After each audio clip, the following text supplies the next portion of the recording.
ಪ್ರಿಯ ವಿದ್ಯಾರ್ಥಿಗಳೇ, ದಿನಾಂಕ 25ರಂದು ನಡೆಯುವ ಇಂಗ್ಲಿಷ್ ಪರೀಕ್ಷೆಗೆ ನೀವು ಯಾವುದೇ ರೀತಿ ತಯಾರಿ ಮಾಡಿಕೊಂಡಿಲ್ಲವೇ? ಚಿಂತಿಸಬೇಡಿ. ನಾನು ಹೇಳುವಂಥ ಈ ಒಂದು ವಿಡಿಯೋದಲ್ಲಿರುವಂಥ ಟ್ರಿಕ್ಸ್ಗಳನ್ನು ನೀವು ಉಪಯೋಗಿಸಿ ನಿಮ್ಮ ಇಂಗ್ಲಿಷ್ ಪರೀಕ್ಷೆಯನ್ನು ಆರಾಮಾಗಿ ಪಾಸ್ ಮಾಡಬಹುದು. ಹಾಗಾದರೆ ವಿಡಿಯೋ ನೋಡಿಕೊಂಡು ಬನ್ನಿ. ಪೂರ್ತಿಯಾಗಿ ವಿಡಿಯೋನ ನೋಡಿ. ಮೊದಲನೇ ಪ್ರಶ್ನೆ ಹೀಗಿದೆ.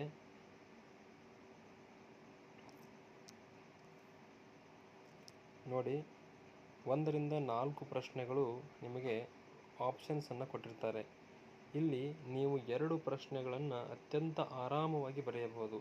ಹಾಗಾದರೆ ಅವೆರಡು ಪ್ರಶ್ನೆಗಳು ಯಾವುವು? ಮೊದಲನೇ ಒಂದು ಪ್ರಶ್ನೆಯಲ್ಲಿ ನೋಡಿ,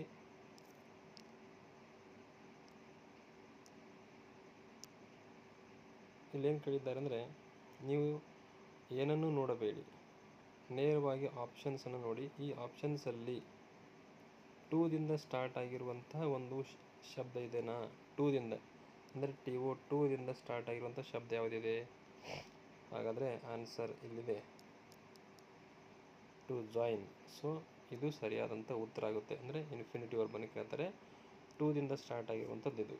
ಇದು ಸರಿಯಾದಂಥ ಉತ್ತರ. ನೆಕ್ಸ್ಟ್ ಬರುವಂಥ ಪ್ರಶ್ನೆ ಪತ್ರಿಕೆಯಲ್ಲಿ ಕೂಡ ಬೇರೆ ವರ್ಬ್ ಇರ್ಬೋದು, ಅದರ ಹಿಂದುಗಡೆ 2 ಇರುತ್ತೆ. ನೀವು 2 ಇದ್ದಿದ್ದನ್ನು ಮಾತ್ರ ಹುಡುಕಬೇಕು. ಓಕೆ, ಅರ್ಥ ಆಯ್ತಲ್ಲ? ನೆಕ್ಸ್ಟ್ ಹೋಗೋಣ.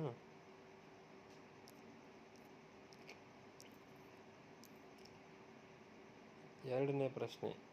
ಇಲ್ಲಿ ನಿಮಗೆ ಯಾವುದೇ ರೀತಿಯಾದಂತಹ ಸಹಾಯ ಇಲ್ಲ. ಆದರೆ ನೀವು ಮಾಡಬೇಕಾದಂತಹ ಒಂದು ಕೆಲಸ ಏನಪ್ಪ ಅಂದರೆ, ABCD ಆಪ್ಷನ್ ನಿಮಗೆ ಯಾವುದೂ ಪ್ರಶ್ನೆ ಇದು ಅರ್ಥ ಆಗ್ತಾ ಇಲ್ಲ. ಸೊ ಅದಕ್ಕಾಗಿ ದೇವರಂಕಿಯನ್ನು ಹಾಕಿಬಿಡಿ. ಕೆಲವು ವಿದ್ಯಾರ್ಥಿಗಳು A ಹಾಕ್ತೀರಿ, ಕೆಲವು ವಿದ್ಯಾರ್ಥಿಗಳು B ಹಾಕ್ತೀರಿ, ಕೆಲವು ವಿದ್ಯಾರ್ಥಿಗಳು C, ಕೆಲವು ವಿದ್ಯಾರ್ಥಿ D ಹಾಕ್ತೀರಿ.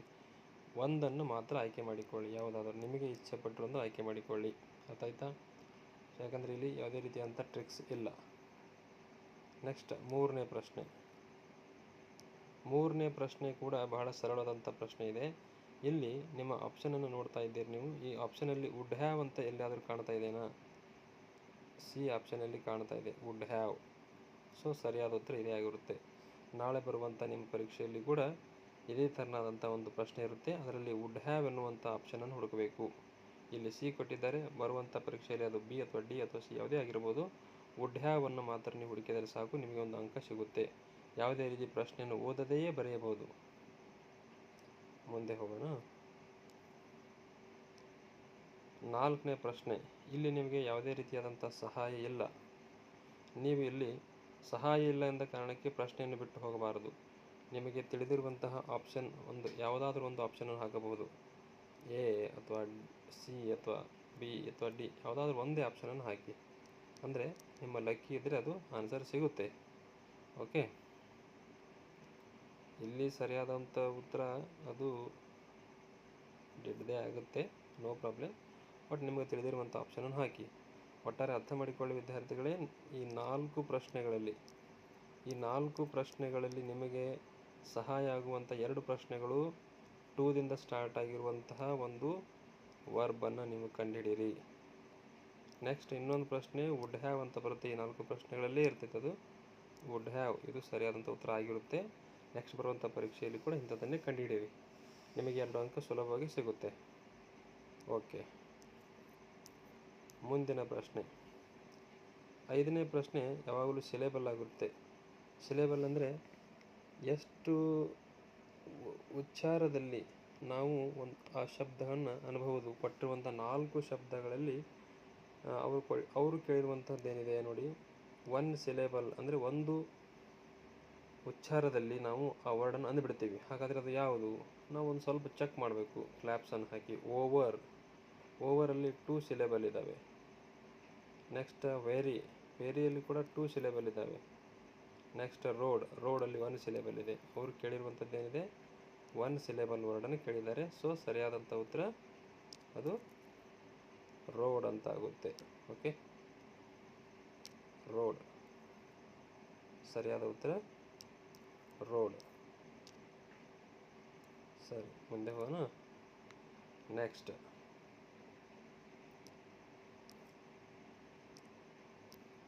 6ನೇ ಪ್ರಶ್ನೆ ನೋಡಿ. 6ನೇ ಪ್ರಶ್ನೆ ಹೀಗಿದೆ. ಇಲ್ಲಿ ಆರ್ಟಿಕಲ್ ಕೇಳಿದ್ದಾರೆ. ನಿಮಗಿದು ಪ್ರಶ್ನೆ ನಾನು ನೇರವಾಗಿ ಹೇಳೋದಿಲ್ಲ, ಅಂದರೆ ನಿಮಗೆ ಬರುತ್ತೆ ಅಂತ ಹೇಳೋದಿಲ್ಲ. ಎಕ್ಸಾಕ್ಟ್ಲಿ ಬರುವಂಥ ಪ್ರಶ್ನೆಯನ್ನು ಮಾತ್ರ ನಿಮ್ಗೆ ಹೆಲ್ಪ್ ಮಾಡ್ತಾ ಇದ್ದೀನಿ ಇಲ್ಲಿ. ನೆಕ್ಸ್ಟ್ ಹೋಗೋಣ, ಇದು ಬಿಡಿ. 7ನೇ ಪ್ರಶ್ನೆ ಇದೆ, ಜಸ್ಟ್ ನೀವು ನೋಡ್ಕೊಳ್ಳಿ. ಇಲ್ಲೇನೋ ಇದೆ ನೋಡಿ, ಬಿ ಪ್ಲಸ್ ರೀಡ್ ಅಂತಿದೆ. ಈ ಥರ ಬಿ ಪ್ಲಸ್ ರೀಡ್ ಅಥವಾ ಬಿ ಪ್ಲಸ್ ಗೋ, ಬಿ ಪ್ಲಸ್ ಏನೋ ಒಂದು ವರ್ಬ್ ಹಾಕಿರ್ತಾರೆ, ಬಿ ಪ್ಲಸ್ ಅಂತ ಹೇಳಿ, ಅರ್ಥ ಆಯ್ತಾ? ಬಿ ಪ್ಲಸ್ ಈ ಥರ ನೀವು ಬಿ ಪ್ಲಸ್ ಬಂತಂದರೆ, ಬಿ ಪ್ಲಸ್ ಎನ್ನುವಂಥ ಒಂದು ಏನೋ ಒಂದು ವರ್ಡ್ ಬಂತು, ಬಿ ಪ್ಲಸ್ ನೋಡ್ಕೋಬೇಕಷ್ಟೇ ನೀವು. ಬಹಳ ಈಸಿ ಇದೆ ಈ ಪ್ರಶ್ನೆ ನಂಬರ್ ಹಾಕಬೇಕು. ಏನು ಮಾಡ್ಬೇಕಂದ್ರೆ ಈ ಬಿ ಪ್ಲಸ್ಸನ್ನು ತೆಗೆದು ಹಾಕಿ ವಾಸ್, ಬಿ ಸ್ಥಾನದಲ್ಲಿ ವಾಸ್ ಬರೀಬೇಕು. ನೆಕ್ಸ್ಟ್ ಇದು ರೀಡ್ ಅಂತಿದೆಯಲ್ಲ, ಇದಕ್ಕೆ ING ಮಾಡ್ಕೋಬೇಕಷ್ಟೇ. ರೀಡ್ ಅಂತ ಬರ್ಕೊಂಡು ಇದಕ್ಕೆ ING ಮಾಡಿಬಿಟ್ರೆ ಸಾಕು, ನಿಮಗೊಂದು ಅಂಕ ಸಿಗುತ್ತೆ. ಅಂದರೆ ಪ್ರಶ್ನೆ ನೋಡ್ಕೊಳ್ಳಿ, ಪ್ರಶ್ನೆ ನಂಬರ್ 7 ಇದೆ. ಜಸ್ಟ್ ನೀವು ಅದಕ್ಕೆ ನಂಬರ್ 7 ಹಾಕಿಬಿಟ್ರೆ ಸಾಕು.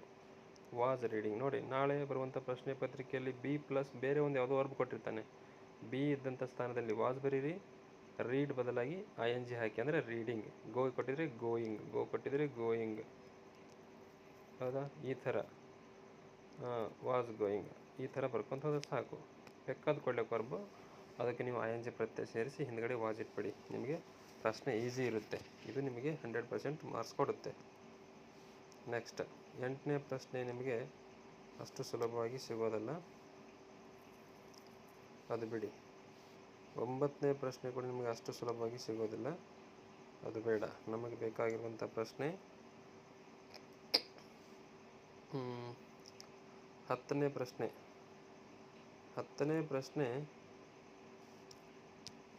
10ನೇ ಪ್ರಶ್ನೆ ನಿಮಗೆ ಸಿಗಬಹುದು. ಕೆಲವೊಂದಿಷ್ಟು ವರ್ಡ್ಸ್ಗಳನ್ನು ನಿಮಗೆ ಹೇಳಿದ್ದೆ ಕ್ಲಾಸಲ್ಲಿ. ವರ್ಡ್ ಫಾರ್ಮೆಟನ್ನು ನೀವು ವರ್ಡ್ ಫಾರ್ಮ್ಸನ್ನು ಬೈಹ್ಯಾಟ್ ಮಾಡಿದ್ರೆ ಸಿಗುತ್ತೆ. ಈ ರೀತಿ ಬ್ರ್ಯಾಕೆಟಲ್ಲಿ ಅಬ್ಸರ್ವ್ ಅಂತ ಕೊಟ್ಟಿದ್ದಾರೆ, ಇದು ಅಬ್ಸರ್ವೇಷನ್ ಅಂತ ಬರೆದ್ರೆ ಸಾಕು. Observation, OBERVATION.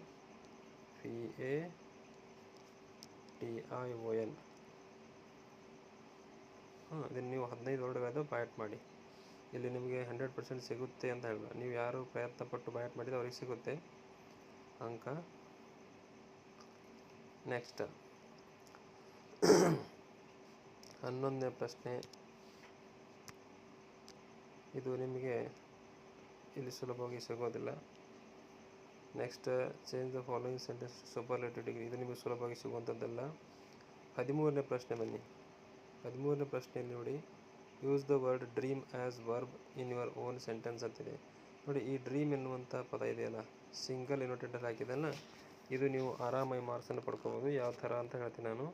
ಪ್ರಶ್ನೆ 13 ಅಂತ ಎಕ್ಸಾಮಲ್ಲಿ ಹಾಕಿ ಆ ವರ್ಡ್ ಹೇಗಿದೆ ಅದನ್ನೇ ಬರೋದಕ್ಕೆ ಹಿಂದ್ಗಡೆ ಐ ಅಂತ ಬರ್ಕೊಂಡ್ರೆ ಸಾಕು. ಏನಿದೆ ವರ್ಡ್ ಅದು? ಐ ಡ್ರೀಮ್, ಮುಗೀತು. ಎಷ್ಟು ಬರೀ ಸಾಕು ನೀವು. ಈ ಡ್ರೀಮ್ ಎನ್ನುವಂಥ ಶಬ್ದ ಹಾಗೆ ಇಡಿ, ಅದರ ಹಿಂದ್ಗಡೆ ಐ ಅಂತ ಇಟ್ಬಿಟ್ರೆ ಸಾಕು, ಒಂದು ವಾಕ್ಯ ಆಯಿತು. I dream. ನೀವು ಆರಾಮಾಗಿ ಮಾರ್ಕ್ಸನ್ನು ಪಡಿಬೋದು. ಓಕೆ, ನೆಕ್ಸ್ಟ್ ಹೋಗೋಣ. ನಿಮಗೆ ಬರುವಂಥ ಪ್ರಶ್ನೆ ಮತ್ತೊಂದು, ಇಲ್ಲಿ ನೋಡಿ, ಪಾರ್ಟ್ಸ್ ಆಫ್ ಸ್ಪೀಚ್ ಕೇಳಿದ್ದಾರೆ. ಇದು ನಿಮಗೆ ಅಷ್ಟು ಸುಲಭವಾಗಿ ಸಿಗುವಂಥದ್ದಲ್ಲ. ಆದರೂ ಕೂಡ ನಿಮಗೊಂದು ಐಡಿಯಾ ಹೇಳ್ತೀನಿ ನಾನು. ಪಾರ್ಟ್ಸ್ ಆಫ್ ಸ್ಪೀಚಲ್ಲಿ ಯಾವಾಗಲೂ ಹೆಚ್ಚಾಗಿ ಅಡ್ಜೆಕ್ಟಿವನ್ನೇ ಕೇಳ್ತಾರೆ ಅಂತ ಭರವಸೆ ಇಟ್ಕೊಳ್ಳಿ. ಪಾರ್ಟ್ಸ್ ಆಫ್ ಸ್ಪೀಚ್ ಅಂಡರ್ಲೈನ್ ಮಾಡುವಂಥ ಪದ ಏನಾಗುತ್ತೆ ಅಂತ ಕೇಳ್ತಾರೆ ಅವರು. ಸೊ ಹೆಚ್ಚಾಗಿ ಅಡ್ಜೆಕ್ಟಿವನ್ನೇ ಕೇಳ್ತಾರೆ ಅಂತ ನಾವು ಭರವಸೆ ಇಟ್ಕೊಳ್ಳೋಣ. ಅಡ್ಜೆಕ್ಟಿವ್ ಬರೀರಿ, ಬಂದರೆ ಓಕೆ, ಬರದೇ ಇದ್ದರೂ ಕೂಡ ನೋ ಪ್ರಾಬ್ಲಮ್. ಓಕೆ, ಅಂಡರ್ಲೈನ್ ಮಾಡಿರುವಂಥ ಪದ ಪಾರ್ಟ್ಸ್ ಆಫ್ ಸ್ಪೀಚ್ ಪ್ರಕಾರ ಏನಾಗುತ್ತೆ ಅಂತ ಕೇಳ್ತಾರೆ. ನಾವು ಸ್ವಲ್ಪ ನೋಡ್ಕೊಳ್ಳಿ. ನೆಕ್ಸ್ಟ್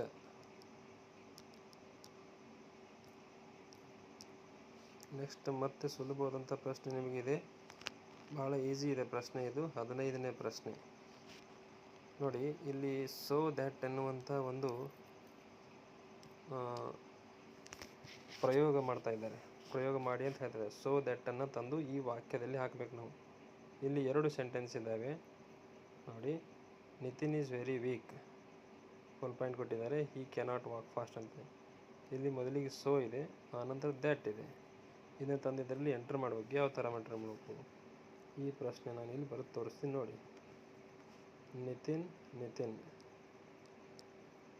ಈಸ್ ಈ ವೇರಿಯನ್ನು ತೆಗೆದುಹಾಕಿ ಇದರ ಜಾಗದಲ್ಲಿ ಫಸ್ಟ್ ಏನಿದೆ, ಇಲ್ಲಿ ಸೋ ಇದೆ, ಸೋ ಅನ್ನು ಹಾಕಿ. ನೆಕ್ಸ್ಟ್ ಏನಿದೆ ಹೀಗೆ ಬರೀರಿ, ವೀಕ್. ನೆಕ್ಸ್ಟ್ ಏನು ಬಂದಿದೆ, ಫುಲ್ ಪಾಯಿಂಟ್ ಇದೆ. ಈ ಫುಲ್ ಪಾಯಿಂಟನ್ನು ತೆಗೆದುಹಾಕಿ ಏನಿದೆ, ದ್ಯಾಟನ್ನು ಹಾಕಬೇಕು. ಫುಲ್ ಪಾಯಿಂಟ್ ಸ್ಥಾನದಲ್ಲಿ ದ್ಯಾಟ್ ಹಾಕಬೇಕು ನೋಡಿ. ಈಗ ಸೋ ಮತ್ತು ದ್ಯಾಟ್ ಬಂದಿದೆ. ಮುಂದೆ ಉಳಿದಿರುವಂಥ ಸೆಂಟೆನ್ಸ್ ಆಗಿದೆ, ಹಾಗೆ ಬರೆದ್ಬಿಟ್ರೆ ಮುಗಿದಾಯಿತು. ಹಿ ಕ್ಯಾನಾಟ್ ವಾಕ್ ಫಾಸ್ಟ್. ನೋಡಿ ಎಷ್ಟು ಈಸಿ ಇದೆ ಅಲ್ಲ. ವೆರಿ ಸ್ಥಾನದಲ್ಲಿ ಸೋ ಹಾಕಬೇಕು, ಫುಲ್ ಪಾಯಿಂಟ್ ಸ್ಥಾನದಲ್ಲಿ ದ್ಯಾಟ್ ಹಾಕಿ ವಾಕ್ಯವನ್ನು ಮತ್ತೊಂದು ಸಲ ಬರೀಬೇಕು. ಯಾವುದೇ ವರ್ಡನ್ನು ತೆಗೆದು ಹಾಕುವಂತಿಲ್ಲ, ವೇರಿಯನ್ನು ಬಿಟ್ಟು. ವೇರಿಯಲ್ಲಿ ಸೋ ಹಾಕಬೇಕು, ಫುಲ್ ಪಾಯಿಂಟಲ್ಲಿ ದ್ಯಾಟ್ ಹಾಕಬೇಕು. ಇದು ನಿಮಗೆ ಅತ್ಯಂತ ಸರಳವಾಗಿ ಬರುವಂಥ ಪ್ರಶ್ನೆ ನಾನು ಅಂದ್ಕೊಂಡಿದ್ದೇನೆ. ಇನ್ನು ನಿಮಗೆ 16ನೇ ಪ್ರಶ್ನೆ, ಇದು ಸುಲಭವಾಗಿ ಸಿಗುವಂಥದ್ದಲ್ಲ, ಬಿಟ್ಟುಬಿಡಿ, ತಲೆ ಕೆಡಿಸ್ಕೋಬೇಡಿ. 16ನೇ ಪ್ರಶ್ನೆ ನಿಮಗೆ ಅಷ್ಟು ಸುಲಭವಾಗಿ ಸಿಗುವಂಥದ್ದಲ್ಲ. ಓಕೆ, ಯಾಕಂದರೆ ಅದು ರಿಪೋರ್ಟೆಡ್ ಸ್ಪೀಚ್ ಇದೆ, ನಿಮಗೆ ಅಷ್ಟು ಸುಲಭವಾಗಿ ಸಿಗುವಂತಲ್ಲ, ಬಿಡಿ, ನೋ ಪ್ರಾಬ್ಲಮ್. ಮುಂದೆ ಹೋಗೋಣ. ಮತ್ತೆ ಯಾವ ಏರಿಯಾದಲ್ಲಿ ನಿಮಗೆ ಮಾರ್ಕ್ಸ್ ಬರುತ್ತೆ ನೋಡೋಣ. ನೋಡಿ ವಿದ್ಯಾರ್ಥಿಗಳೇ, ಇಲ್ಲಿ 27, 28, 29, 30ನೇ ಪ್ರಶ್ನೆಗಳು ನಿಮಗೆ RC ಆಗಿ ಕೇಳಿರ್ತಾರೆ. ನಿಮಗೊಂದು ನಾನು ಇಲ್ಲಿ ಐಡಿಯಾನ ಹೇಳ್ಕೊಡ್ತೀನಿ. 27ನೇ ಪ್ರಶ್ನೆ ಏನಪ್ಪ ಅಂದರೆ, ಅದು ಬಾಳೇಶ್ವರ ಮಿಶ್ರನ ಮೇಲೆ ಇರುತ್ತೆ ಪ್ರಶ್ನೆ ಹೆಚ್ಚಾಗಿ. ಸೊ ಅದಕ್ಕಾಗಿ ನೀವು ಒಂದು ಐಡಿಯಾ ಮಾಡಿ.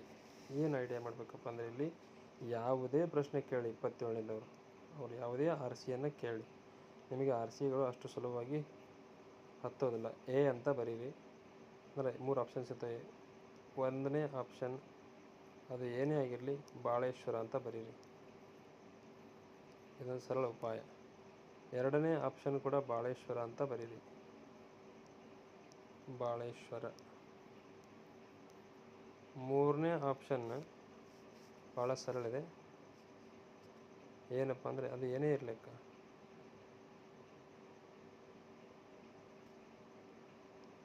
ರೋಮಾ ವಾಸ್ ಇಂಜೂರ್ಡ್ ಅಂತ ಬರೀರಿ,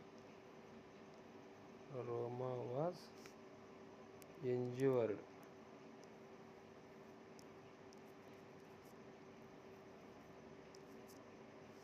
ಅಂದರೆ ಯಾಕೆ ಈ ಥರ ನಾನು ಹೇಳ್ತಾ ಇದ್ದೀನಿ ಅಂದರೆ, ನಿಮಗೆ ಈ ಪ್ರಶ್ನೆಗಳು ಅಷ್ಟು ಬೇಗ ಸಿಗೋದಿಲ್ಲ ಮತ್ತು ನೀವು ಈ ಏರಿಯಾದಲ್ಲಿ ಮಾರ್ಕ್ಸ್ಗಳು ಸ್ಕೋರ್ ಮಾಡೋದು ಡೌಟು. ಅದಕ್ಕಾಗಿ ಒಂದು ಐಡಿಯಾ ಮಾಡೋಣ. ಬಾಳೇಶ್ವರ ಎನ್ನುವಂತಹ ಆನ್ಸರ್ ಬರುವ ರೀತಿಯಲ್ಲಿ ಪ್ರಶ್ನೆ ಪತ್ರಿಕೆಯಲ್ಲಿ ಕೇಳ್ತಾರೆ ಅನ್ನುವಂಥ ಒಂದು ಭರವಸೆ ಇದೆ. ಬಾಳೇಶ್ವರನೋ ಅಥವಾ ರೋಮಾನೋ ಒಟ್ಟಾರೆ ಬರಲಿ ಅಥವಾ ಬಿಡಲಿ, ನಮಗೆ ಬಂದರೆ ತುಂಬ ಒಳ್ಳೆಯದಾಗುತ್ತೆ. 1ನೇ 27 ಕ್ವಶನ್ ನಂಬರ್ ಹಾಕೋದು, ABC ಅಂತ ಹಾಕೋದು.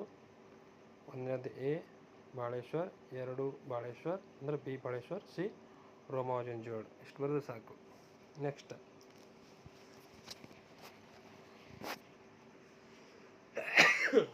28ನೇ ಪ್ರಶ್ನೆ ಕೂಡ ಅದೇ ರೀತಿ ಮ್ಯಾಜಿಕ್ ಮಾಡೋಣ.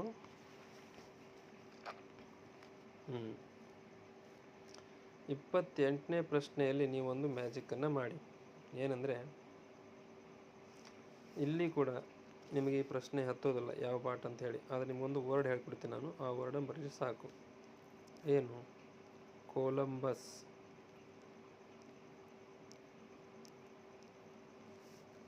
ಕೊಲಂಬಸ್.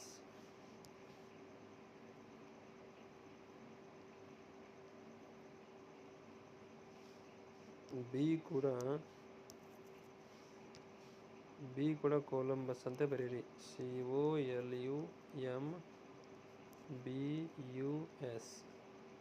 ಸಿ ಕೂಡ ಕೊಲಂಬಸ್ ಅಂತ ಬರೀರಿ.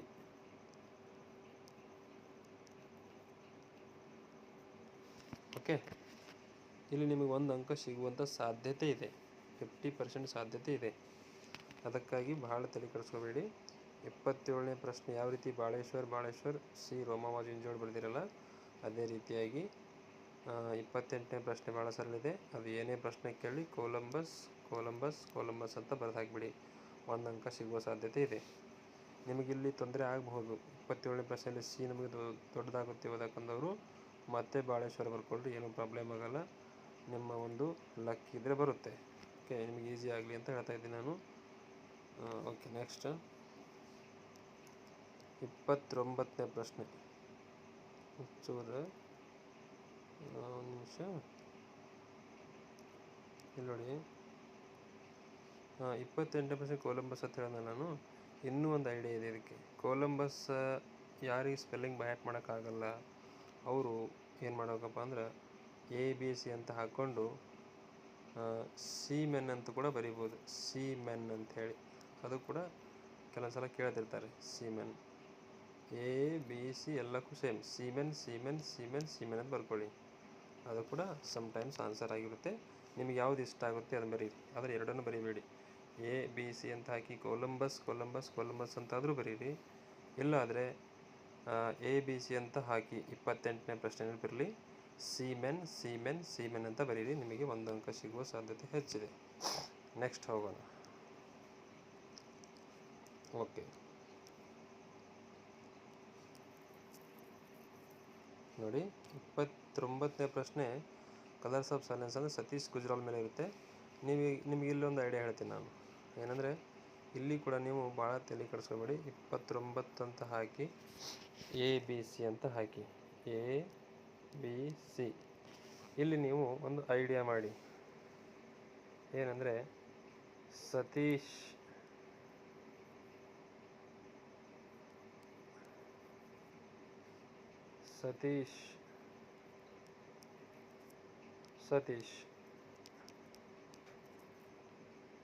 ಈ ರೀತಿ ನೀವು ABC ಆಪ್ಷನ್ ಹಾಕಿ ಸತೀಶ್ ಅಂತ ಬರೆದ್ರೆ ಸಾಕು. ಅಥವಾ ಈ ಒಂದು ಪ್ರಶ್ನೆಯಲ್ಲಿ ಸತೀಶ್ ಆನ್ಸರ್ ಇಲ್ಲ, ನಿಜ ಒಪ್ಕೊತೇನೆ. ಆದರೆ ಸತೀಶ್ ಎನ್ನುವಂತಹ ಆನ್ಸರ್ ಬರುವ ರೀತಿಯಲ್ಲಿ ನೆಕ್ಸ್ಟ್ ಪ್ರಶ್ನೆ ಅವರು ಕೇಳಬಹುದು. ನಿಮಗೊಂದು ಇನ್ನೂ ಒಂದು ಐಡಿಯಾ ಹೇಳ್ತೇನೆ. ಏನಂದರೆ ಇಲ್ಲಿ ಸತೀಶನ ಬದಲಾಗಿ ಮತ್ತೆ ABC ಅಂತ ಹಾಕೋಣ. ಸತೀಶ್ ಸಮ್ಟೈಮ್ಸ್ ಬರ್ಬೋದು, ಬರಲಿಕ್ಕಿಲ್ಲ. ನಿಮ್ಮ ಒಂದು ಭರವಸೆ ನೋಡಿ. ಇಲ್ಲಿ ಏನು ಮಾಡ್ತೀನಿ ನಾನೀಗ, ಫಾದರ್ ಆಫ್ ಸತೀಶ್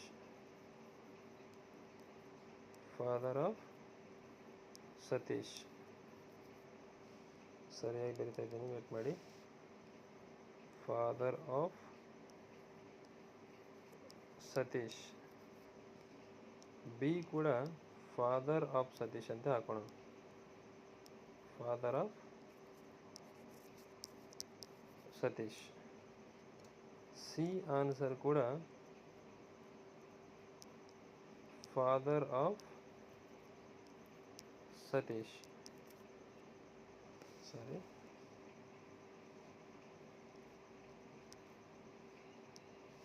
ಸತೀಶ್ ಸರ್ತಾಯ್ತಾ? 29ನೇ ಪ್ರಶ್ನೆ ಫಾದರ್ ಆಫ್ ಸತೀಶ್. 28ನೇ ಪ್ರಶ್ನೆ ಕೊಲಂಬಸ್ ಅಥವಾ ಸೀಮೆನ್. 27ನೇ ಪ್ರಶ್ನೆ ಬಾಳೇಶ್ವರ್ ರೋಮವಾಜ್ ಇಂಜ್ಯೂರ್ಡ್ ಅಂತ ಬರೆದು ಸಾಕು, ನಡೆಯುತ್ತೆ. ಇನ್ನು 30ನೇ ಪ್ರಶ್ನೆ ಕೂಡ ಇದೇ ರೀತಿ ಟ್ರಿಕ್ಸ್ ಹೇಳ್ಕೊಡ್ತೀನಿ ನೋಡಿ. ಏನಿದೆ ಅಂದರೆ ಇಲ್ಲಿ 30ನೇ ಪ್ರಶ್ನೆ ಬಹಳ ಸರಳಿದೆ. 30 ಅಂತ ನಂಬರ್ ಹಾಕಿ ಅದರಲ್ಲಿ ದ ಪೋಯಿಟ್ ಅಂತ ಬರೆದ್ಬಿಡಿ ಸಾಕು. ದ ಪೋಯಿಟ್ ಅದು ಏನೇ ಇರ್ಲಿಕ್ಕೆ. ಬಿ ಅದು ಕೂಡ ದ ಪೋಯಿಟ್ ಅಂತ ಬರೆದ್ಬಿಡಿ.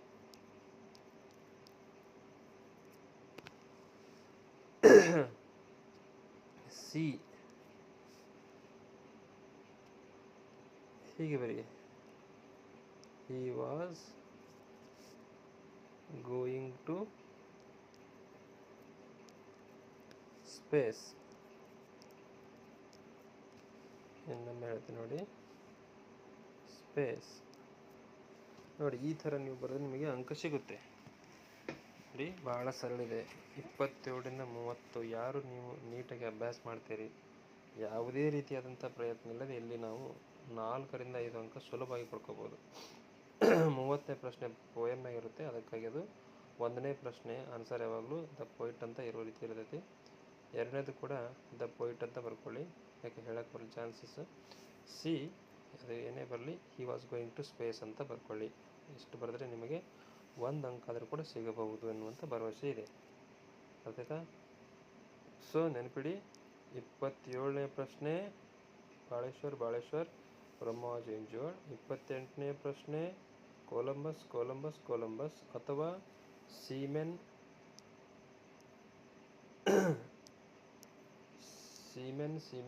ಅಂತ ಕೂಡ ಬರೀಬೋದು. 29ನೇ ಪ್ರಶ್ನೆ ಸತೀಶ್ ಅಂತ ಬರೀಬೋದು, ಅಥವಾ ನಿಮಗೆ ಸತೀಶ್ ಬರೆಯೋಕ್ಕಾಗಲ್ಲ, ನಮಗೆ ಅದು ಇಷ್ಟ ಇಲ್ಲ ಅಂದರೆ ಫಾದರ್ ಆಫ್ ಸತೀಶ್ ಬರೀರಿ. 1 ಅಂಕ ಡೆಫಿನೆಟ್ ಆಗಿ ಸಿಗುತ್ತೆ. 30ನೇ ಪ್ರಶ್ನೆ ಮತ್ತೊಮ್ಮೆ ರಿಪೀಟ್ ಮಾಡ್ತಾ ಇದ್ದೀನಿ. ಎ ದ ಪೊಯಿಟ್ ಅಂತ ಬರೀರಿ, ಬಿ ದ ಪೊಯಿಟ್ ಅಂತ ಬರೀರಿ, ಸಿ ಪ್ರಶ್ನೆಗೆ he was going to space ಅಂತ ಬರೀರಿ. ನಿಮಗೆ ನಾನು ಭರವಸೆ ಕೊಡ್ತೀನಿ 4ರಿಂದ 5 ಅಂಕ ಸಿಗುತ್ತೆ. ಇಷ್ಟನ್ನು ಮಾಡಿ ಸಾಕು. ಅರ್ಥ ಆಯ್ತಾ ವಿದ್ಯಾರ್ಥಿಗಳೇ? ಓಕೆ, ಮುಂದೆ ಹೋಗೋಣ.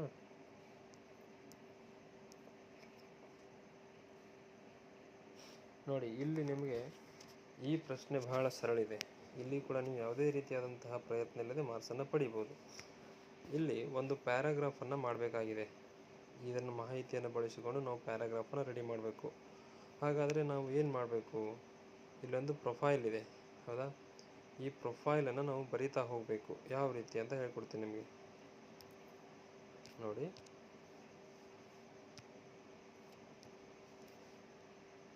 ಓಕೆ,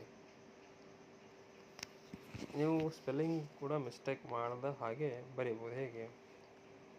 ಇದು ಮಿಸ್ಟರ್ ರಾಘವೇಂದ್ರ ಪ್ರೊಫೈಲ್ ಇದೆ, ಹೌದಾ? ನೆನಪಿರಲಿ, ವ್ಯಕ್ತಿ ಹೆಸರು ಯಾವುದು ಕೊಟ್ಟಿದ್ದಾರೆ ಅದರ ಮೇಲೆ ಡಿಪೆಂಡ್ ಆಗುತ್ತೆ. ಹಾಗಾದರೆ ರಾಘವೇಂದ್ರ ಅಂತ ಕೊಟ್ಟಿದ್ದಾರೆ. ಇಲ್ಲಿ ನೋಡಿ, ದಿಸ್ ಈಸ್ ಎ ಪ್ರೊಫೈಲ್ ಅನ್ನಬೇಕು. ಇದು ಗಿವನ್ ಬಿಲೋ ತೆಗೆದಾಕಿ ಈಸ್ ಎ ಪ್ರೊಫೈಲ್ ತ್ವರೆ ಕೊಟ್ಟಿದ್ದಾರೆ. ಒಂದು ಬಾಕ್ಸನ್ನು ಹಾಕಿ ನಿಮಗೆ ನಾನು ಪ್ಯಾರಾಗ್ರಾಫ್ ಮಾಡಿ ತೋರಿಸ್ತೀನಿ. ನಾನು ಇಲ್ಲಿ ಒಂದಷ್ಟು ವಾಕ್ಯಗಳನ್ನು. This is a profile of, 1ನೇ ಸೆಂಟೆನ್ಸ್ ಏನು? This is a profile of, ಯಾರಿದ್ದಾರೆ? ಮಿಸ್ಟರ್ ರಾಘವೇಂದ್ರ.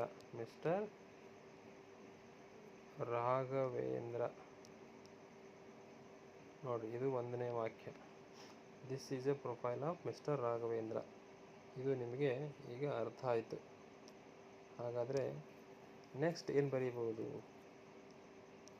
ಬರೀಬೋದಪ್ಪ ಅಂದ್ರೆ, ಎಜುಕೇಷನ್ ಕೊಟ್ಟಿದ್ದಾರೆ, ಪ್ರೊಫೆಷನ್ ಕೊಟ್ಟಿದ್ದಾರೆ, ಏಜ್ ಕೊಟ್ಟಿದ್ದಾರೆ, ಹೈಟ್ ಆ್ಯಂಡ್ ವೇಟ್ ಕೊಟ್ಟಿದ್ದಾರೆ, ಫ್ಯಾಮಿಲಿ, ರೀಸನ್ ಫಾರ್, ಹಾಬೀಸ್, ಹೀಗೆಲ್ಲ ಕೊಟ್ಟಿದ್ದಾರೆ. ಈ ಮಾಹಿತಿಯನ್ನು ತಗೊಂಡು ನಾವು ಈಗ ಬರಿತಾ ಹೋಗಬೇಕು. ಹಾಗಾದರೆ ನೋಡಿ, ಭಾಳ ಸರಳಿದೆ. ಏನಿದೆ ಅಂದರೆ, ಇಲ್ಲಿ ನೀವು ರಾಘವೇಂದ್ರ ಅಂದರೆ ಪುರುಷ ಇದ್ದಾನೆ, ಅದಕ್ಕಾಗಿ ಇಲ್ಲಿ ಎಲ್ಲ ಕಡೆ ನೀವು HIS ಹೀಸ್ ಅಂತ ಹಾಕೊಂಡ್ಬಿಡಿ. ವಾಕ್ಯ ಮಾಡೋಣ ಅಂತ. ಆಮೇಲೆ ಈಸ್ HIS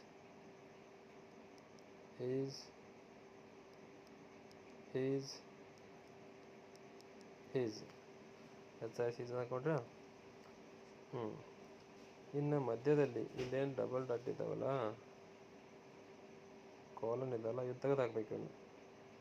ಇವುಗಳ ಸ್ಥಾನದಲ್ಲಿ ಏನಾಗಬೇಕು ನೋಡಿ, ಈಸ್ ಅಂತ ಹಾಕಿ.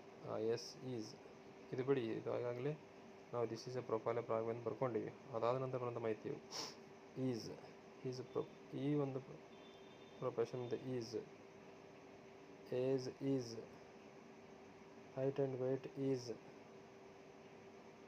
ಫ್ಯಾಮಿಲಿ ಈಸ್, ಅಷ್ಟೇ ಬರೀರಿ ಸಾಕು ನೀವು.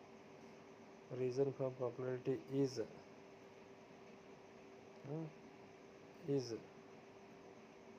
ನೆಕ್ಸ್ಟ್ ಈಸ್ ಹಾಬೀಸ್, ಪ್ಲೂರಲ್ ಇದೆ, ಈಸ್ ಬದಲಾಗಿ ಆರ್ ಬರೀರಿ, ಇದಾಗಲ್ಲ. ನೋಡಿ, ಇಷ್ಟನ್ನು ನಾವು ಕ್ವಶನ್ ಪೇಪರಲ್ಲಿ ರಫನ್ನು ರೆಡಿ ಮಾಡ್ಕೊಂಡಿವಿ. ಈಗ ಇದೇ ಒಂದು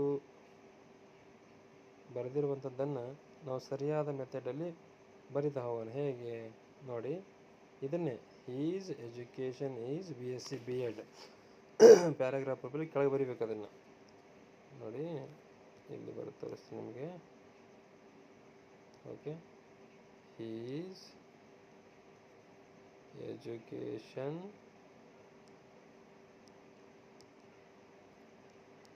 ಈಸ್ ಏನು ಕೊಟ್ಟಿದ್ದಾರೆ, ಎಜುಕೇಷನ್ ಒಂದು BSc M.Ed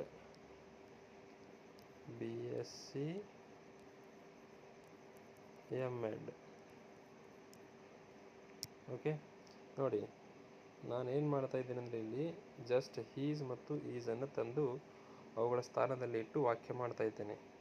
ನೀವು ಕೂಡ ಉಳಿದಂತೆ ಇವಿದಾವಲ್ಲ, ಪ್ರೊಫೆಷನ್ ಏಜ್, ನಾ ಯಾವ ರೀತಿ ನೀವು ಹೇಳ್ಕೊಟ್ಟಿದ್ದೀನಲ್ಲ, ಈಸ್ ಮತ್ತು ಈಸನ್ನು, ಈ ವಾಕ್ಯಗಳನ್ನು ನೀವು ನೀಟಾಗಿ ಬರಿತಾ ಹೋಗಿ. ಕೆಳಗಡೆ ನೀಟಾಗಿ ಬರಿತಾ ಹೋಗಿ. ನಿಮಗೆ ಸುಮಾರು 7-8 ವಾಕ್ಯಗಳು ರೆಡಿ ಆಗುತ್ತವೆ. ಆದರೆ ನೀವು ನೆನಪಿಟ್ಕೋಬೇಕಾಗಿದ್ದೇನು, HIS ಹೀಸ್, ಅದಾದ ನಂತರ ಆ ಮಾಹಿತಿಯನ್ನು ಬರೆದು ಈ ಡಬಲ್ ಡಾಟನ್ನು ತೆಗೆದು ಹಾಕಿ ಆ ಸ್ಥಾನದಲ್ಲಿ ಈಸ್ ಬರೀಬೇಕು. ಮುಂದಿರುವಂಥ ಮಾಹಿತಿಯನ್ನು ಆ್ಯಸ್ ಇಟ್ ಈಸ್ ಇಡಬೇಕು. ಅದನ್ನು ಪೂರ್ತಿಯಾಗಿ ಒಂದು ಸಲ ನಾವು ನೀಟಾಗಿ ಆನ್ಸರ್ ಪತ್ರಿಕೆಯಲ್ಲಿ ಬರೆದಿದ್ದೆ. ಅದರ ಪ್ರತಿಯೊಂದು, ಈಗ ಇದು ಒಂದು ಲೈನ್ ಆಯಿತು, ಇದೊಂದು ಲೈನ್, ಹೀಗೆ 7-8 ಲೈನ್ಗಳು ರೆಡಿ ಆಗ್ತವೆ. ನಿಮಗೆ ಏನೂ ಇಲ್ಲಪ್ಪ ಅಂದರೂ ಒಂದು 2 ಅಂಕ ಆದರೂ ಕೊಟ್ಟೇ ಕೊಡ್ತಾರೆ ಅಂತ ಭರವಸೆ ಇದೆ. ಓಕೆ, ಮುಂದೆ ಹೋಗೋಣ. ಇನ್ನು ಅತ್ಯಂತ ಸುಲಭದ ಪ್ರಶ್ನೆ, 32ನೇ ಪ್ರಶ್ನೆ. ಯಾವ ವಿದ್ಯಾರ್ಥಿ ಕೂಡ ಬಿಟ್ಟು ಬರಬಾರ್ದು, ಯಾಕಂದರೆ ಹಾಗಿದೆ ಅದು. ಇಲ್ಲಿ ನೋಡಿ, ಸ್ಟೋರಿಯನ್ನು ಬರೆಯುತ್ತಿದ್ದಾರೆ. ಕಥೆಯನ್ನು ಬರೀತಾ ಇದ್ದಾರೆ. ಕ್ಲೂ ಕೊಟ್ಟಿದ್ದಾರೆ. ನಿಮಗೆ ಇವೆಲ್ಲ ಕ್ಲೂವನ್ನು ನೋಡಿಕೊಂಡು ಕತೆ ಕಟ್ಟಬೇಕಾದ್ರೆ ಆಗಲ್ಲ. ಯಾಕಂದರೆ ನೀವು ಸೆಂಟೆನ್ಸ್ ಫಾರ್ಮೇಷನ್ ಮಾಡೋಕ್ಕೆ ನಿಮಗೆ ಕಷ್ಟ ಆಗುತ್ತೆ. ಹಾಗಾದರೆ ಇಂಥ ಸ್ಟೋರಿಗಳನ್ನು ನಾವು ಬರೆಯೋಕ್ಕಾಗಲ್ಲ ಅಂತ ನಿಮ್ಮ ಮನಸ್ಸಲ್ಲಿರ್ಬೋದು. ನಿಮಗೊಂದು ಸುಲಭ ಉಪಾಯ ಏನಪ್ಪ ಅಂದರೆ, ನೀವು ಈ ಕೊಟ್ಟಿರುವಂಥ ಸ್ಟೋರಿಯನ್ನು, ಏನು ಕೊಟ್ಟಿದ್ದಾರೆ ಇಲ್ಲಿ, ಈ ಕೊಟ್ಟಿರುವಂಥ ಸ್ಟೋರಿಯನ್ನು ಏನು ಮಾಡಬೇಕಂದ್ರೆ, ಇಲ್ಲಿರುವಂತಹ ಡ್ಯಾಶ್ ಇದ್ದಾವಲ್ಲ, ಇಲ್ಲೊಂದು ಡ್ಯಾಶ್ ಇದೆ, ಇಲ್ಲೊಂದು ಡ್ಯಾಶ್ ಇದೆ, ಇಲ್ಲೊಂದು ಡ್ಯಾಶ್ ಇದೆ, ಇಲ್ಲೊಂದು ಡ್ಯಾಶ್ ಇದೆ, ಡ್ಯಾಶ್ ಅಲ್ಲ, ಈ ಡ್ಯಾಶ್ಗಳನ್ನು ತೆಗೆದು ಹಾಕಿ ನೇರವಾಗಿ ಬರೆದು ಬಿಡಿ. ನಿಮಗೆ ಒಂದಾದರೂ ಅಂಕ ಸಿಗುತ್ತೆ. ನೋಡಿ ಹೇಗೆ. 32ನೇ ಪ್ರಶ್ನೆ ನಿಮಗೆ ಸ್ವಲ್ಪ ಹೇಳ್ಕೊಡ್ತೀನಿ ನಾನು ಅಷ್ಟೇ. 32 ಅಂತ ಹಾಕಿದ್ದೇನೆ. Okay, tortoise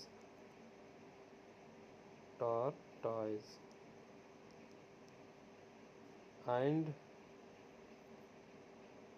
hair. Tortoise and hair. ಇಲ್ಲಿ ನೋಡಿ, ಇಲ್ಲಿ ಹೈಪನ್ ಬತ್ತು.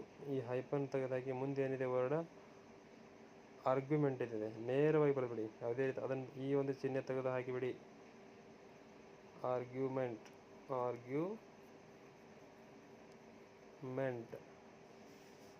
ಮತ್ತೆ ಇಲ್ಲೊಂದು ನೋಡಿ,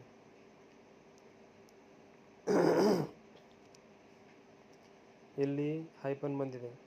ಮತ್ತೆ ಈ ಹೈಪನ್ ತೆಗಿಬೇಕು. ತೆಗೆದು ಏನು ಬಂದಿದೆ, ನೆಕ್ಸ್ಟ್ ವರ್ಡ್ ಇದೆ ರೇಸ್ ಅಂತಿದೆ. ಮತ್ತೆ ಹೈಪನ್ ಬಂದಿದೆ, ಹೌದಾ. ಈ ಹೈಪನ್ ತೆಗೆದು ಹಾಕಿ ಮುಂದೆ ಏನಿದೆ, ಸೆಟಲ್ ಅಂತಿದೆ. ಸೊ ಈ ಹೈಪನ್ಗಳನ್ನು ತೆಗೆದು ಹಾಕುತ್ತಾ ನೀವು ಒಂದು ಕಥೆಯನ್ನು ಇದನ್ನೇ ಮತ್ತೆ ವಾಪಸ್ ಬರೆದ ಹಾಗಾಗುತ್ತೆ. ಹೇಗೆ ಬರೀಬೇಕು, ಈ ಮಧ್ಯದಲ್ಲಿರುವಂಥ ಗೆರೆಗಳನ್ನು ತೆಗೆದು ಹಾಕಿ ನೇರವಾಗಿ ಬರೆದು ಬಿಟ್ಟರೆ ನಿಮಗೆ ಕನಿಷ್ಠ ಆದರೂ 1 ಅಂಕ ಸಿಗುತ್ತೆ. ಕನಿಷ್ಠ ಆದರೂ. ಇನ್ನೂ ನೀವು 1.5 ಅಂಕ ತಗೋಬೇಕಾಗಿತ್ತು ಅಥವಾ 2 ಅಂಕ ತಗೋಬೇಕಾಗಿತ್ತು. ಇದನ್ನೇ ಐಡಿಯಾ ಹೇಗೆ ಮಾಡ್ಬೇಕಂದ್ರೆ, ಮೊದಲಿಗೆ ಏನು ಮಾಡಬೇಕು ಅಂದರೆ, ಈ ಕತೆ ಕುರಿತು ಒಂದು ಸ್ಟಾರ್ಟಿಂಗಲ್ಲಿ ಒಂದು ಪದ ಬರೆದ್ಬಿಡಿ. This is a good story ಅಂತ ಸ್ಟಾರ್ಟ್ ಮಾಡಿಬಿಡಿ. This is a good story ಅಂತ ಒಂದು ಲೈನ್ ಬರ್ಕೊಳ್ಳಿ. ಬರ್ಕೊಂಡ ನಂತರ ಬೇಕಾದ್ರೆ ಇದನ್ನು ಕೂಡಿಸಿ, ನಡೀತೆ. ಮಧ್ಯದಲ್ಲಿರುವಂಥ ಗೀಟನ್ನು ತೆಗೆದು ಹಾಕಿ this is a good story ಅಂತ ಬರೋದು. ಮುಂದೆ ಯಾವ ರೀತಿ ಇದೆ, ಟಾರ್ಟಾಯ್ಸ್ ಆ್ಯಂಡ್ ಹೇರ್, ಮತ್ತು ಗೀಟ್ ತೆಗೀರಿ, ಆರ್ಗ್ಯುಮೆಂಟ್, ಈ ರೀತಿ ಬರಿತಾ ಹೋಗಿ. ಎಲ್ಲ ಗೀಟ್ಗಳನ್ನು ತೆಗೆದಾಗ ಒಂದು ಪ್ಯಾರಾಗ್ರಾಫ್ ಅಷ್ಟಾಗುತ್ತೆ. 1 ಅಂಕ ಸಿಗುತ್ತೆ ಅಥವಾ 1.5 ಕೊಡ್ಬೋದು. ನಿಮಗೊಂದು ಭರವಸೆ ಇರಲಿ. ನೆಕ್ಸ್ಟ್ ಮತ್ತೊಂದು ಪ್ರಶ್ನೆ ಇದೆ. ಈ ಪ್ರಶ್ನೆ ಸಂಖ್ಯೆ ಬಹಳ ಈಸಿ ಇದೆ. ಪ್ರಶ್ನೆ ಸಂಖ್ಯೆ ಈಸಿ ಅಲ್ಲ, ಪ್ರಶ್ನೆ ಈಸಿ ಇದೆ. 33ನೇ ಪ್ರಶ್ನೆ ನಿಮಗೆ ಅತ್ಯಂತ ಸುಲಭವಾಗಿ ಸಿಗುವಂಥ ಮಾರ್ಕ್ಸನ್ನು ಕೊಡುವಂಥ ಪ್ರಶ್ನೆ ಇದೆ. ಏನಿದೆ, ನೀವಿಲ್ಲಿ ಈ ಚಿತ್ರವನ್ನು ನೋಡಿ ಒಂದು ಪ್ಯಾರಾಗ್ರಾಫನ್ನು ಬರೀಬೇಕಂತ ಹೇಳಿದ್ದಾರೆ. ಸರಿ, ನೋಡೋಣ. ಚಿತ್ರದಲ್ಲಿ ಸ್ಕೂಟರ್ ಇದೆ. ಮೊದಲ ಅಲ್ಲಿರುವಂತಹ ವಸ್ತುಗಳು, ವ್ಯಕ್ತಿಗಳನ್ನು ಗ್ರಹಿಸಿ. ಸ್ಕೂಟರ್ ಇದೆ, ಕಾರ್ ಇದೆ, 2 ವಾಕ್ಯ ಅದು. ಅದಕ್ಕಿಂತ ಬಿಫೋರ್ ಒಂದು ವಾಕ್ಯ ಆರಾಮಾಗಿ ಬರೀಬೋದು, ಯಾವುದೇ ಚಿತ್ರ ಕೊಡಲಿಕ್ಕೆ. ಹೌದಾ? ಏನು? This is a picture. Very simple. ಹೌದಾ? This is a picture. ಇದೊಂದು ಚಿತ್ರ ಇದೆ. ಪಿಕ್ಚರ್ ಸ್ಪೆಲ್ಲಿಂಗ್ ಕೂಡ ಅವರೇ ಕೊಟ್ಟಿರ್ತಾರೆ, ಕಂಪ್ಲೀಟ್ ಮಾಡ್ಕೊಬಿಡಿ. ಆ ನಂತರ ಇಲ್ಲೊಂದು ಸ್ಕೂಟರ್ ಇದೆಯಲ್ಲ, ಅದಕ್ಕಾಗಿ there is a scooter. There is a scooter. Okay, next ಮತ್ತೇನಿದೆ ಇಲ್ಲಿ? ಕಾರ್ ಇದೆ. ಅದಕ್ಕೊಂದು ವಾಕ್ಯ ಮಾಡೋಣ. There is a car. ಹೌದಾ? ಮತ್ತೇನು ಮಾಡ್ಬೋದು ನೋಡೋಣ. ಮತ್ತಿಲ್ಲಿ ಒಂದಿದೆ ಅವಸ್ಥೆ. There is a signal. Signal ಇದೆ ನೋಡಿ. There is signal. There is signal. Okay, next ಇಲ್ಲಿ ಜನರಿದ್ದಾರಲ್ಲ, 1 2 3 4 5. ದೇರ್ ಆರ್ ನೋಡಿ. ದೇರ್ ಆರ್ ಅನ್ಬೇಕು. ಜಾಸ್ತಿ ಜನ ಬಂದರೆ ದೇರ್ ಆರ್, ಒಬ್ಬರೇ ಇದ್ದರೆ there is. There are 5 people. There are 5 people.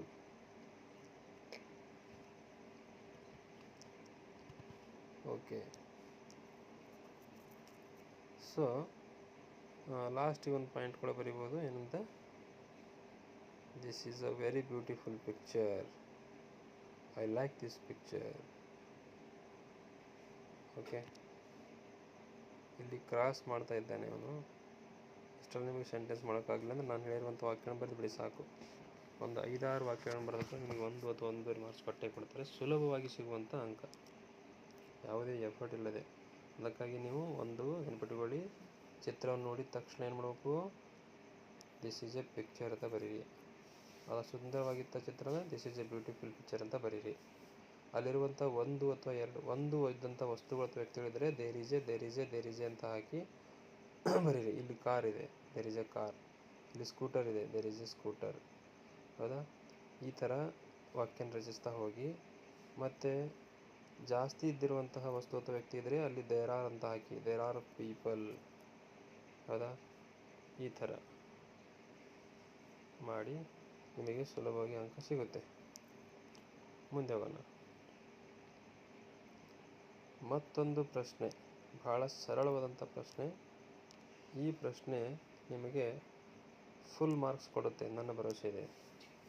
ಇಲ್ಲಿ ಒಂದು ಪ್ಯಾರಾಗ್ರಾಫನ್ನು ಕೊಟ್ಟಿದ್ದಾರೆ. ಹೌದಾ? ನೆನಪಿರಲಿ, ಪ್ಯಾರಾಗ್ರಾಫನ್ನು ನೀವು ಲೈನ್ಗಳು ಎಷ್ಟು ಕೊಟ್ಟಿದ್ದಾರೆ ಕೌಂಟ್ ಮಾಡಿ. ಮೊದಲಿಗೆ ಎಷ್ಟು ಕೊಟ್ಟಿದ್ದಾರೆ ಲೈನ್? 1 2 3 4 5 6 7 8 9 10 11 12. 12 ಲೈನ್ಗಳನ್ನು ಕೊಟ್ಟಿದ್ದಾರೆ. 12 ಲೈನ್ ಕೊಟ್ಟಿದ್ದಾರೆ. 2 ಪ್ರಶ್ನೆಗಳನ್ನು ಕೇಳಿದ್ದಾರೆ. ಎ ಮತ್ತು ಬಿ ಪ್ರಶ್ನೆ ಕೇಳಿದ್ದಾರೆ. ನೀವು ಒಂದು ಉಪಾಯ ಮಾಡಬೇಕು. ಈ ಪ್ಯಾರಾಗ್ರಾಫನ್ನು ಓದಿ ಗ್ರಹಿಸ್ಕೊಂಡು ನಿಮಗೆ ಬರೆಯೋಕ್ಕೆ ಆಗಲ್ಲ ಅಂತ ನಾನು ಅಂದ್ಕೊಂಡಿದ್ದೀನಿ. ಅಂಥ ವಿದ್ಯಾರ್ಥಿಗಳು ಒಂದು ಉಪಾಯ ಮಾಡಬೇಕು. ಏನೆಂದರೆ ಎ ಅಂತ ಹಾಕಬೇಕು. ಇಲ್ಲಿರುವಂತಹ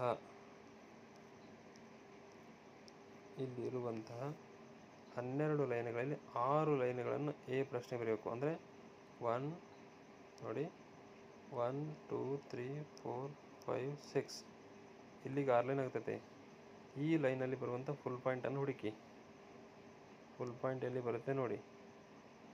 ಇಲ್ಲಿ ಫುಲ್ ಪಾಯಿಂಟ್ ಕಾಣಲಿಲ್ಲ. ಇಲ್ಲಿ ಫುಲ್ ಪಾಯಿಂಟ್ ಎಂಡ್ ಆಗಿದೆ ನೋಡಿ. ಎಲ್ಲಿ ಫುಲ್ ಪಾಯಿಂಟ್ ಎಂಡ್ ಆಗಿದೆಯಲ್ಲ ಅಲ್ಲಿಗೆ, ಅಂದರೆ ಒಂದು ಅರ್ಧ ಪ್ಯಾರಾಗ್ರಾಫ್ನಷ್ಟು ಪ್ರಶ್ನೆ ಏಕೆ ಬರೀರಿ. ಎ ಪ್ರಶ್ನೆಗೆ ಬರೀರಿ. ಅರ್ಧ ಪ್ಯಾರಾಗ್ರಾಫ್ನಷ್ಟು ಉತ್ತರವನ್ನು ಎ ಪ್ಯಾರಾಗ್ರಾಫ್ ಬರೀರಿ. ಸಾರಿ, ಅರ್ಧ ಪ್ಯಾರಾಗ್ರಾಫ್ನಷ್ಟು ಪ್ಯಾರಾಗ್ರಾಫನ್ನು ಎ ಪ್ರಶ್ನೆಗೆ ಬರೀರಿ. ಉಳಿದ ಅರ್ಧ ಪ್ಯಾರಾಗ್ರಾಫನ್ನು ಅಂದರೆ ಉಳಿದಿರುವಂಥ ಅರ್ಧ ಪ್ಯಾರಾಗ್ರಾಫನ್ನು ಬಿ ಪ್ರಶ್ನೆಗೆ ಬರೀರಿ. ನಿಮಗೆ ಸುಲಭವಾಗಿ 2 ಅಂಕ ಸಿಕ್ಕೇ ಸಿಗುತ್ತೆ. ಅದರಲ್ಲಿ ಉತ್ತರ ಇದ್ದೇ ಇರುತ್ತೆ. ಸುಲಭವಾಗಿ ನಿಮಗೆ ಪ್ರಶ್ನೆಗೆ ಉತ್ತರಗಳು ಸಿಕ್ಕೇ ಸಿಗ್ತವೆ. ನೆನಪಿಟ್ಕೊಳ್ಳಿ, ಎ ಪ್ರಶ್ನೆಗೆ ಅರ್ಧ ಭಾಗ, ಉಳಿದ ಅರ್ಧ ಭಾಗವನ್ನು ಬಿ ಪ್ರಶ್ನೆಗೆ ಬರೆದು ಹಾಕಿಬಿಡಿ. ನಿಮಗೆ 1 ಅಥವಾ 2 ಮಾರ್ಕ್ಸ್ ಸಿಕ್ಕೇ ಸಿಗುತ್ತೆ, ನನ್ನ ಭರವಸೆ ಇದೆ. ನೆನಪಿರಲಿ ವಿದ್ಯಾರ್ಥಿಗಳೇ, ಇವುಗಳನ್ನು ನೀವು ಪ್ರಾಕ್ಟೀಸ್ ಮಾಡಿ. ಇಷ್ಟಾದರೂ ನೀವು ಪ್ರಾಕ್ಟೀಸ್ ಮಾಡಿದ್ರೆ ನೀವು 100ಕ್ಕೆ 100 ಇಂಗ್ಲೀಷನ್ನು ಸಕ್ಸಸ್ಫುಲ್ಲಾಗಿ ಪಾಸ್ ಮಾಡ್ತೀರಿ. ನಾನು ಹೇಳಿದ್ದ ನೀವು ನೆನಪಿಟ್ಕೊಳ್ಳಿ. ಮತ್ತೆ ಮತ್ತೆ ಇದನ್ನು ನೋಡಿ, ನಿಮಗೆ ಅರ್ಥ ಆಗುತ್ತೆ.